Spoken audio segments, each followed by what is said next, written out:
Hola, ¿qué tal a todos mis queridos amigos? ¿Cómo están ustedes de bien? Excelente, mejorando y con Cristo avanzando. Me alegra oír eso. Gracias por estar una vez más aquí en este su poderoso canal Robin Pelufo, un espacio de crecimiento espiritual y soluciones prácticas a los problemas juveniles. Hoy, el ladrón en la cruz, un poderoso tema que sin lugar a duda nos levantará el ánimo, nos ayudará a mantenernos en armonía con un Dios misericordioso, un Dios que nos ama y que siempre quiere lo mejor para ti y para mí. No te pierdas este poderoso video, comparte, Dios te guarde. Bendiciones, bienvenido.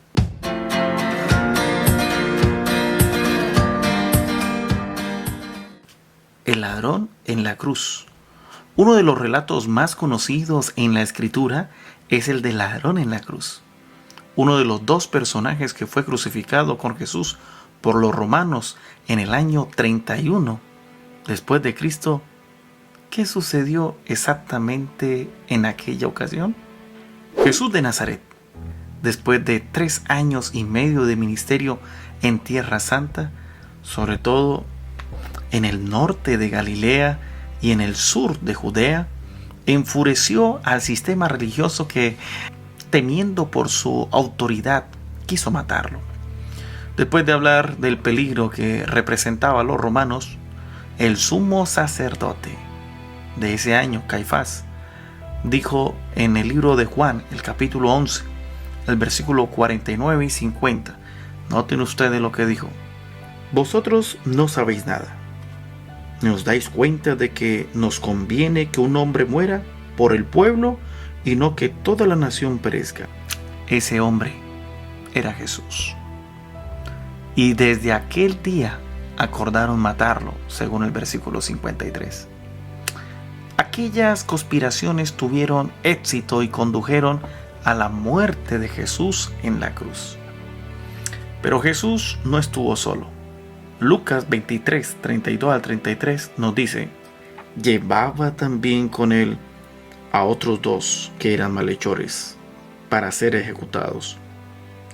Cuando llegaron al lugar llamado de la Calavera, lo crucificaron allí, y a los malhechores, uno a la derecha y otro a la izquierda. El Evangelio de Marcos narra los mismos eventos con más detalle. Marcos 15, 27 al 28. Crucificaron también con él a 2 ladrones, uno a su derecha y el otro a su izquierda. Así se cumplió la escritura que dice: y fue contado con los pecadores. De acuerdo con Marcos, estos hombres eran ladrones.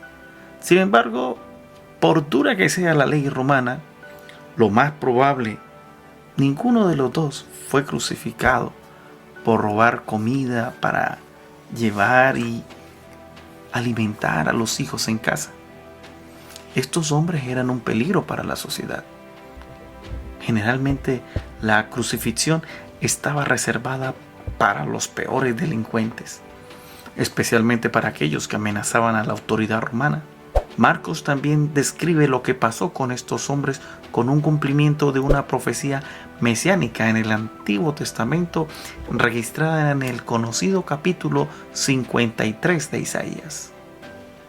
Una poderosa descripción escrita más de 500 años antes de la muerte de Jesús.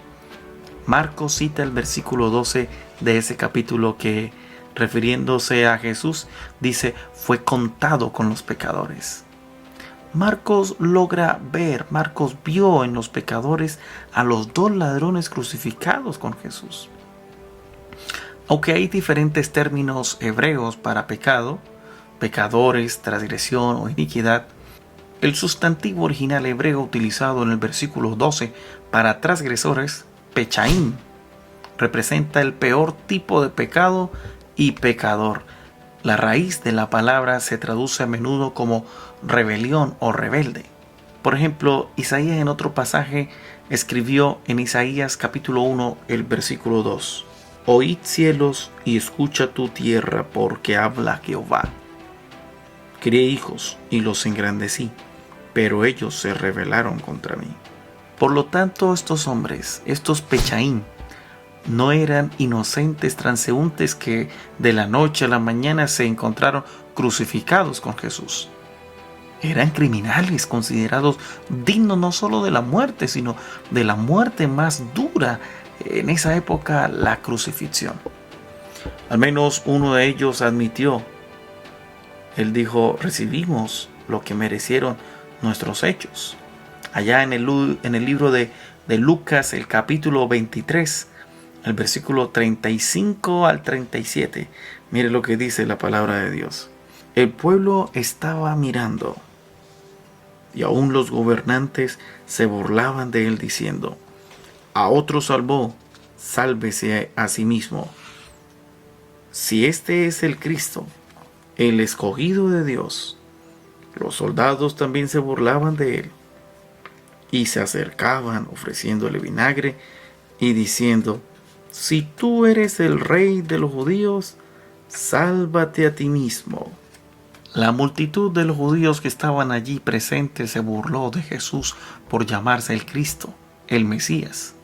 Los soldados romanos, que no estaban interesados en la teología judía, se burlaron de él como una figura política, el rey de los judíos. Pero es interesante cómo Lucas se centra en los dos criminales crucificados con Jesús. Ven conmigo el libro de Lucas, el capítulo 23, el versículo 39 y 41. Uno de los malhechores que estaba colgado lo insultaba diciendo: si tú eres el Cristo, sálvate a ti mismo y a nosotros. Respondiendo el otro, lo reprendió diciendo: ¿ni siquiera estando en la misma condenación temes tú a Dios? Nosotros a la verdad justamente padecemos, porque recibimos lo que merecieron nuestros hechos. Pero éste ningún mal hizo. Marcos, al describir a los dos ladrones crucificados con Jesús, los presenta a ambos atacando a Jesús al principio. Mire lo que dice en Marcos 15:32. También los que estaban crucificados con él lo insultaban. Sin embargo, uno de los dos, al observar qué estaba pasando, tal vez al escuchar la oración de Jesús: Padre, perdónalos porque no saben lo que hacen, evidentemente tuvo un cambio de actitud. De alguna manera, en medio del dolor, del sufrimiento, de la confusión, fue capaz de ver en Jesús al Salvador crucificado. En ese momento, además de Jesús, este criminal a punto de morir era el único ser humano en el mundo que sabía quién era Jesús y qué estaba ocurriendo allí en la cruz.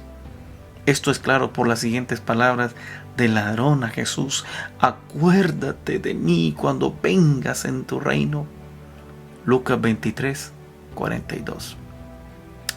La gran pregunta: ¿qué le respondió Jesús a este moribundo criminal? Un ladrón, uno de los pechaín, alguien que admitía su propia culpa.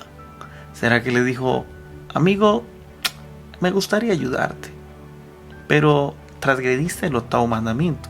¿Sabe lo que dice el 8º mandamiento? No robarás. ¿O será que le dijo: bien, amigo, me gustaría hacer algo por ti, pero me estuviste maldiciendo cuando recién llegamos aquí? O quizás: me gustaría hacer algo por ti, pero personas con un carácter como el tuyo y con tu pasado pecaminoso no pueden entrar en el reino. ¿Fue esto o algo parecido a esto lo que le dijo Jesús? No. Más bien, mirando Jesús a este hombre que no tenía nada que ofrecerle, un hombre cuya única relación con la ley de Dios parecía ser la transgresión, un hombre que aún por las normas romanas era considerado digno de muerte sin vacilaciones, ni titubeos, ni con letra pequeña le declaró: estarás conmigo en el paraíso.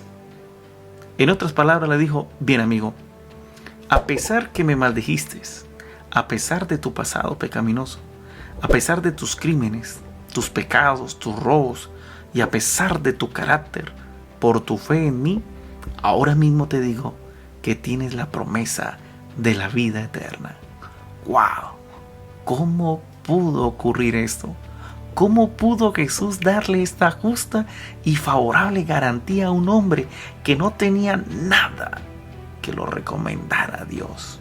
Un hombre que según cualquier criterio, incluso un criterio mundano, no tenía nada justo o santo.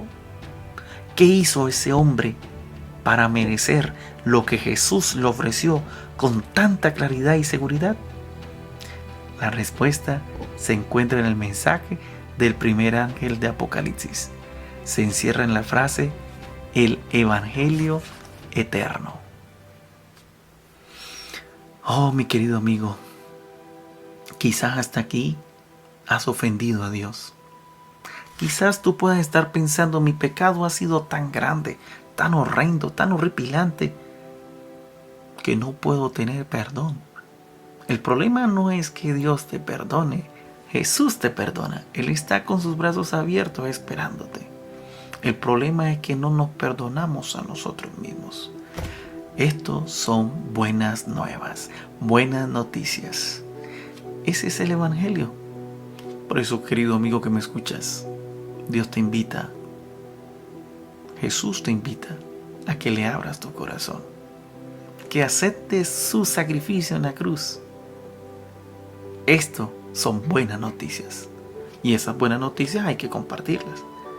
Deja tu like, suscríbete al canal y comparte estas buenas noticias de salvación a quien te conoce pero no conoce de Jesús.